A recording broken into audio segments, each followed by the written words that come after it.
ஒரு பெரிய அரண்மனை வாசல்ல உட்காந்துட்டு ஒரு பிச்சைக்காரன் ₹1 மடியில வச்சுக்கிட்டு என்னை விட பணக்காரன் உலகத்திலே இல்லை, என்னை விட பணக்காரன் உலகத்திலே இல்லைன்னு கத்திக்கிட்டே இருந்திருக்கிறேன்.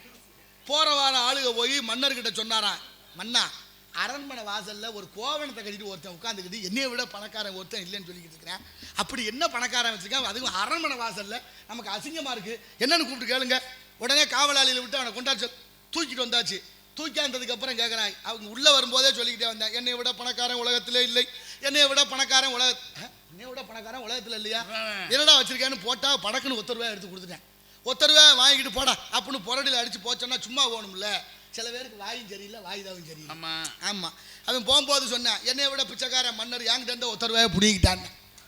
மன்னருக்கு பயம் வந்துருச்சு, அடே இவன் வெளியில போய் சொன்னா ரொம்ப கேவலமாகி போயிடும், கொடுத்துருங்கடா ₹1 கொடுத்து போய் சொல்லுங்கடான்னு. காசை வாங்கிட்டு சும்மா போகல, எனக்கு பயந்துக்கிட்டு மன்னர் ₹1 திருப்பி கொடுத்துட்டாருன்னு.